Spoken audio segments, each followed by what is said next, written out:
Assalamualaikum. Kami dari kelompok 1 akan membahas tentang anggaran komprehensif. Kelompok 1 yang beranggotakan Ika Kusumaningati, Lifatu Masurroh, Nisa Agustin RS, dan Anis Kurnia WS.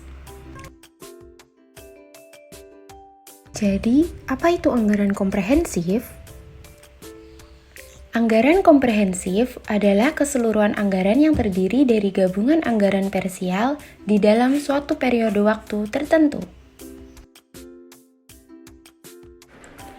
Manfaat dari anggaran komprehensif yaitu penyusunan anggaran komprehensif mendatangkan manfaat berupa adanya pendekatan secara sistematis terhadap kebijakan manajemen, serta mempermudah diadakannya evaluasi tujuan akhir perusahaan secara kuantitatif. Apa sih yang kalian ketahui tentang anggaran jangka panjang dan anggaran jangka pendek?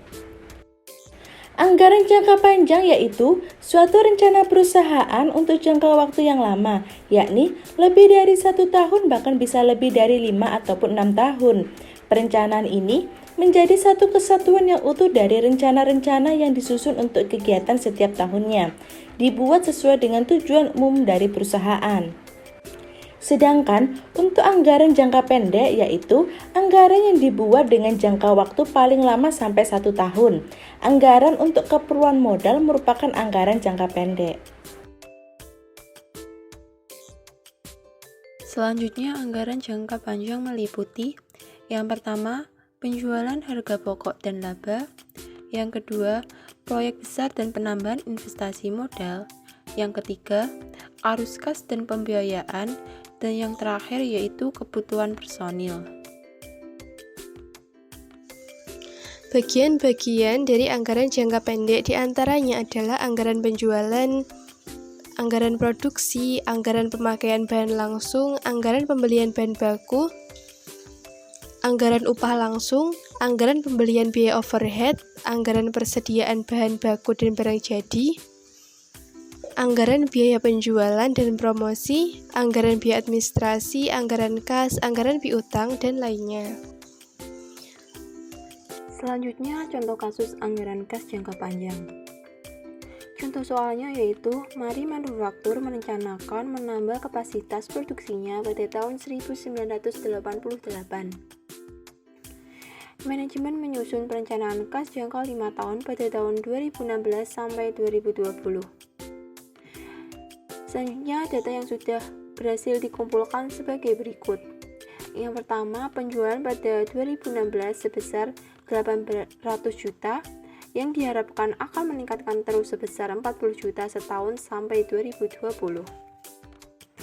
Yang kedua, perkiraan biaya variabel sebesar 40% dari penjualan, sedang biaya fixed untuk 2016 sebesar 380 juta, dan akan meningkat dengan 10% pada tahun 2019. Yang ketiga, depresiasi dan amortisasi merupakan 30% dari 300 juta fixed cost.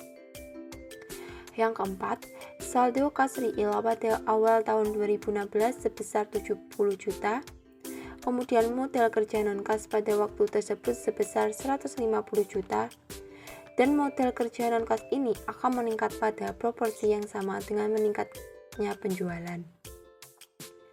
Yang kelima, pajak pendapatan sebesar 30%, dan yang terakhir yaitu sumber kas lainnya. Yang pertama ada penjualan aktiva tak terpakai, yaitu tahun 2016 per 5 juta, 2017 per 5 juta, 2018 per 50 juta, 2019 per 5 juta, dan 2020 per 5 juta. Yang kedua, menjual saham portofolio yaitu pada tahun 2018 per 100 juta. Dan yang ketiga, untuk bank jangka panjang yaitu pada tahun 2017 per 200 juta.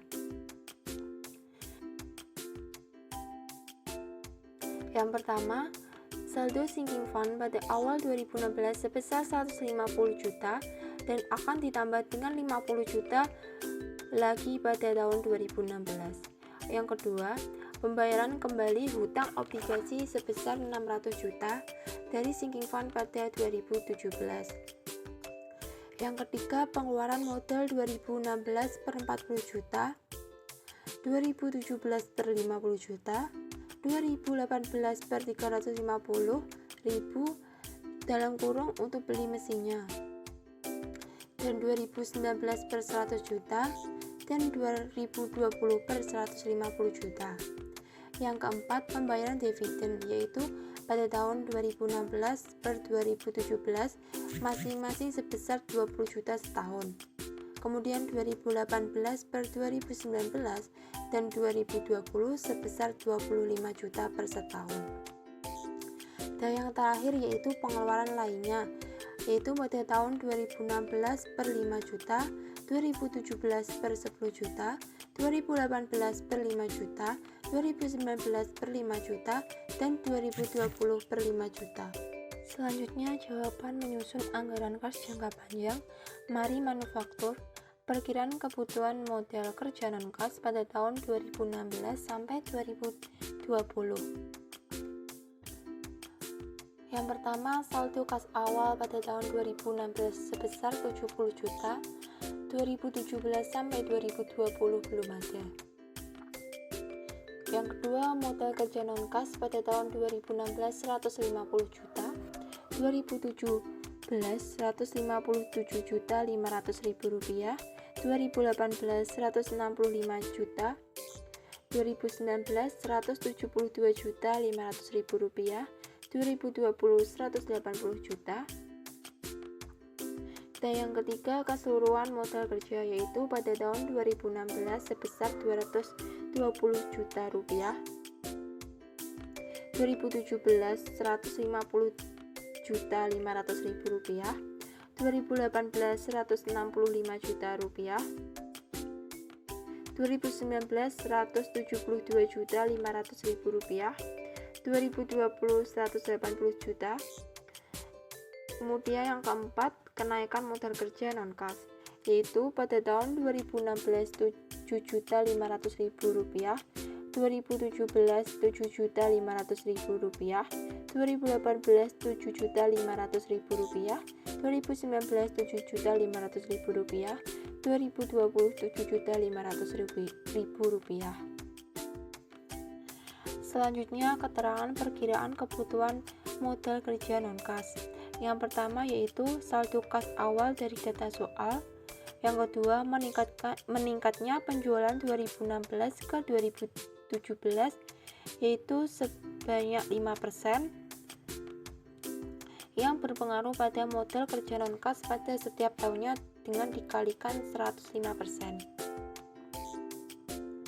Kemudian yang ketiga, keseluruhan modal kerja sama dengan saldo kas awal ditambah modal kerja non-kas yang dalam kurungnya pada setiap tahunnya.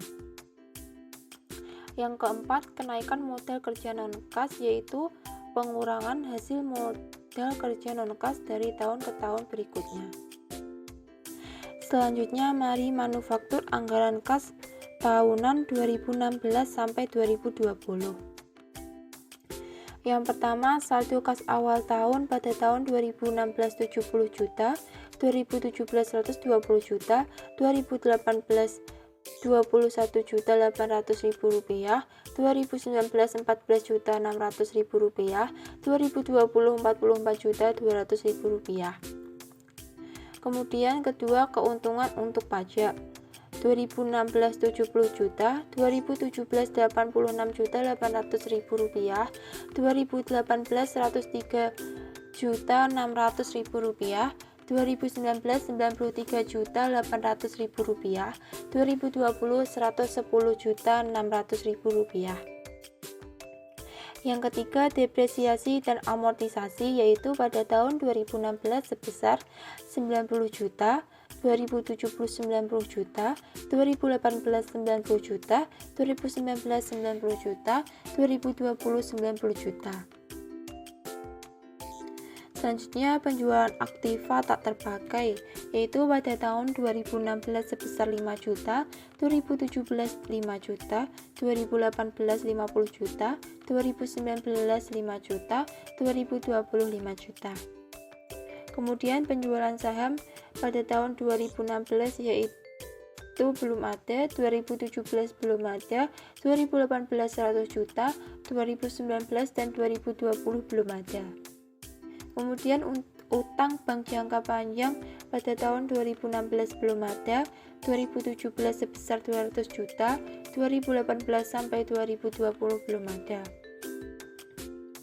Kemudian kas yang tersedia pada tahun 2016 yaitu sebesar 235 juta, pada tahun 2017 yaitu sebesar 501.800.000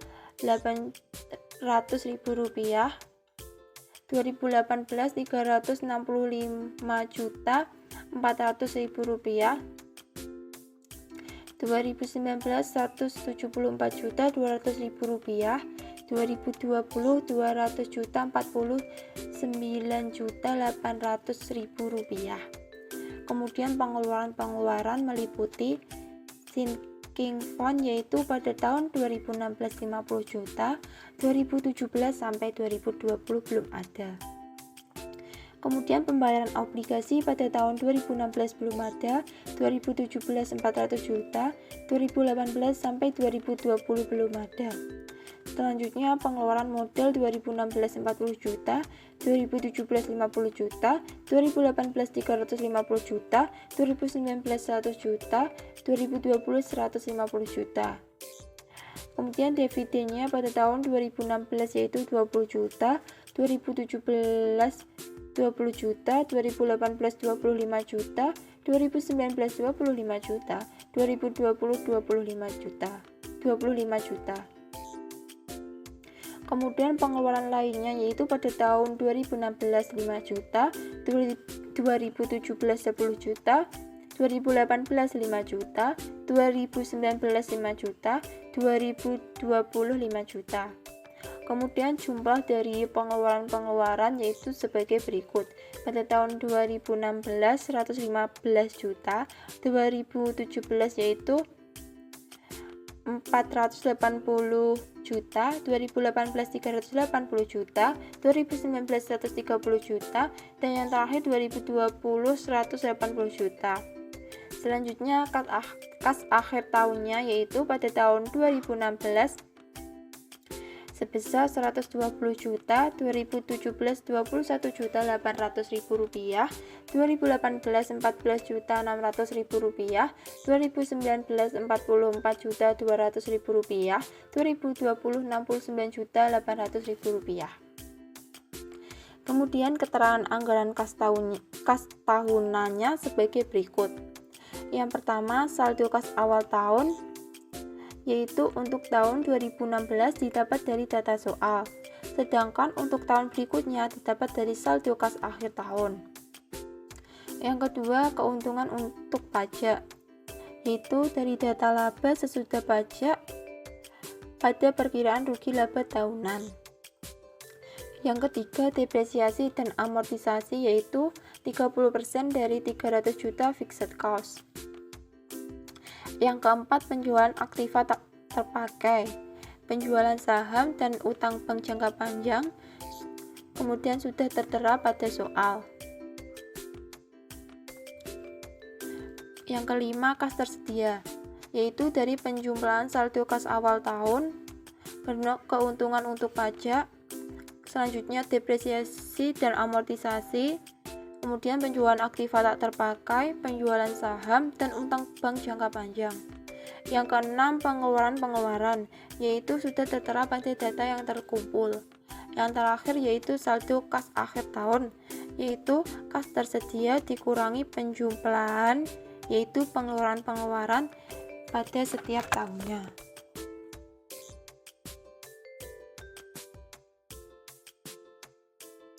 Keterangan anggaran kas tahunan. 1. Saldo kas awal tahun untuk tahun 2016 didapat dari data soal, sedangkan untuk tahun berikutnya didapat dari saldo kas akhir tahun. 2. Keuntungan untuk pajak dari data laba sesudah pajak pada perkiraan rugi laba tahunan. Yang ketiga, depresiasi dan amortisasi sebesar 30% dari 300 juta fixed cost. Yang keempat, penjualan aktiva tak terpakai, penjualan saham dan utang bank jangka panjang sudah tertera pada soal.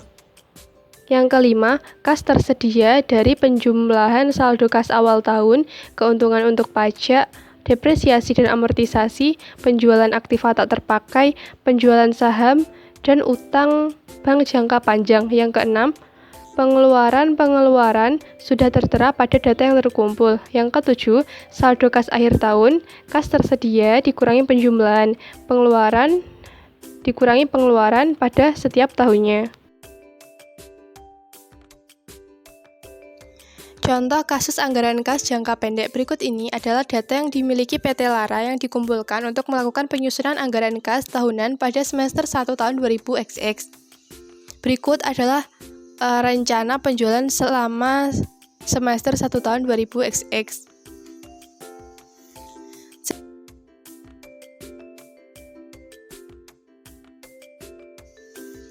Sejak beroperasi, perusahaan selain menjual secara tunai juga menjual secara kredit.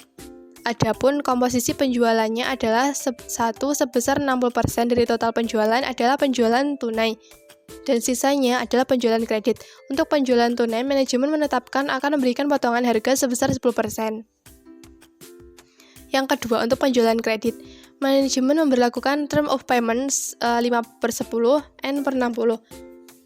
Dari penjualan kredit diperkirakan sebesar 60% akan memanfaatkan periode potongan, sedangkan sisanya tidak memanfaatkan periode potongan.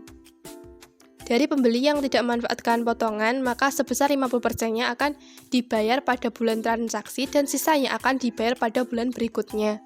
Yang ketiga, diperkirakan besarnya piutang tak tertagih adalah sebesar 5%. Dari penjualan kredit, besarnya cash opname awal tahun 2000XX adalah sebesar 10 juta. Perusahaan melakukan pembelian bahan baku yang merencanakan akan dibayar sebesar 30% secara tunai dan 70%-nya akan dibayar pada bulan berikutnya.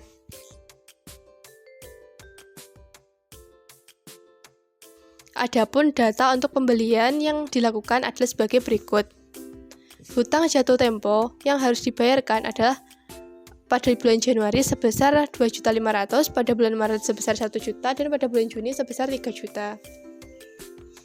Dari data tersebut diminta untuk 1. Menyusun skedul pengumpulan piutang untuk triwulan 1 tahun 2000XX. Yang kedua, menyusun skedul penerimaan kas untuk triwulan 1 tahun 2000XX. Yang ketiga, menyusun skedul pengeluaran kas. Yang keempat adalah menyusun skedul kas sementara. Berikut ini adalah penyelesaian kasus anggaran kas tahunan jangka pendek A, penjualan menurut bentuk pembayaran dan skedul penerimaan kas dari penjualan tunai. Berikut adalah datanya. Total penjualan dari data rencana penjualan selama semester 1 tahun 2000XX. Penjualan tunai 60% didapat dari total penjualan dikali dengan penjualan tunai 60%. Misalnya pada bulan Januari terdapat penjualan total sebesar 15 juta dikali dengan penjualan tunai 60%, maka didapat hasilnya 9 juta rupiah. Potongan penjualan tunai 10% didapat dari hasil penjualan tunai dikalikan dengan potongan penjualan tunai. Misalnya pada bulan Januari terdapat hasil dari penjualan tunai sebesar 9 juta dikalikan dengan potongan penjualan tunai sebesar 10%, maka didapat hasilnya yaitu 900.000. Penjualan tunai neto didapat dari hasil penjualan tunai dikurangi dengan potongan penjualan tunai. Misalnya pada bulan Januari terdapat hasil penjualan tunai sebesar 9 juta dikurangi dengan potongan penjualan tunai sebesar 900.000, maka didapat hasilnya sebesar 8.100.000 rupiah. Penjualan kredit 40% didapat dari total penjualan dikali dengan penjualan kredit 40%. Misalnya pada bulan Januari terdapat penjualan total sebesar 15 juta dikalikan dengan penjualan kredit 40%, maka didapat hasilnya sebesar 6 juta rupiah. BDEP sebesar 5% didapat dari hasil penjualan kredit dikalikan dengan BDEP. Misalnya pada bulan Januari terdapat penjualan kredit sebesar 6 juta dikalikan dengan BDEP sebesar 5%, maka didapat hasilnya yaitu sebesar 300.000 rupiah. Piutang neto didapat hasil didapat dari hasil penjualan kredit dikurangi dengan bad debt. Misalnya pada bulan Januari terdapat hasil dari penjualan kredit sebesar 606 juta rupiah dikurangi dengan 300 ribu rupiah. Maka didapat hasilnya untuk piutang neto sebesar 5.700.000 rupiah. Begitu pula untuk bulan-bulan berikutnya.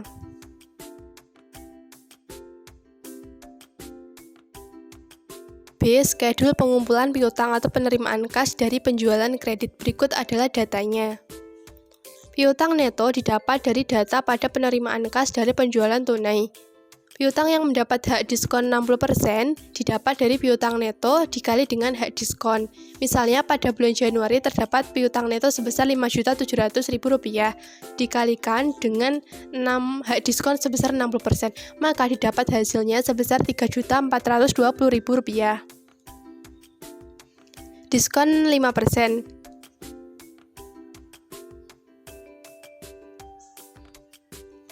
Diskon 5% didapat dari piutang yang mendapat hak diskon dikali dengan diskon.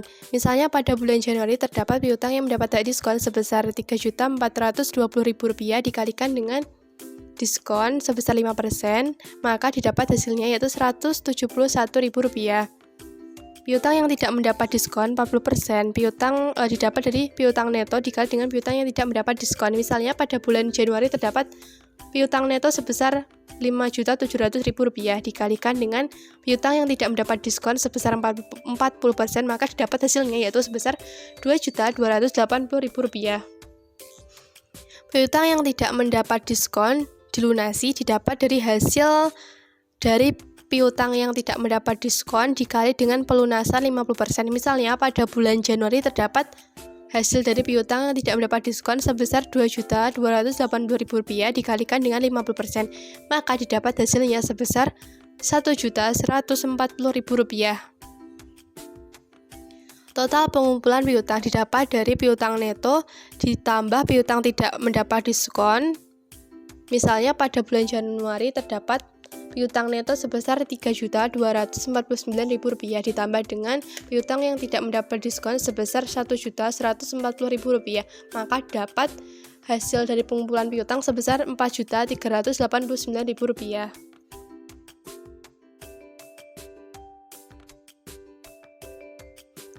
C. Anggaran penerimaan kas. Didapat data sebagai berikut. Penjualan tunai neto didapat dari data penerimaan kas dari penjualan secara tunai, sedangkan untuk piutang didapat dari penerimaan kas dari penjualan secara kredit. Anggaran pengeluaran kas didapat data sebagai berikut. Pembelian bahan baku secara tunai dihasilkan dari data pembelian bahan baku dikali dengan perencanaan pembelian bahan baku secara tunai sebesar 30%. Misalnya pada bulan Januari terdapat data pembelian bahan baku sebesar 5 juta dikali dengan perencanaan pembelian bahan baku sebesar 30%, maka didapat hasilnya untuk pembelian bahan baku tunai sebesar Rp1.500.000. Pembelian bahan baku kredit didapat dari data pembelian bahan baku dikali dengan perencanaan pembelian bahan baku secara kredit yaitu sebesar 70%.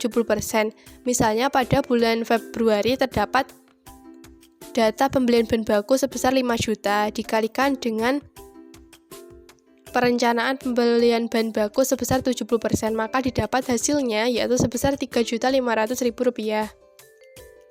Pembayaran hutang. Pembayaran hutang ini untuk datanya sudah ada di atas tadi.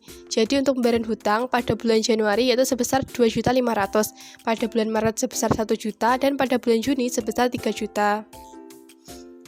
Anggaran kas didapat data sebagai berikut ini.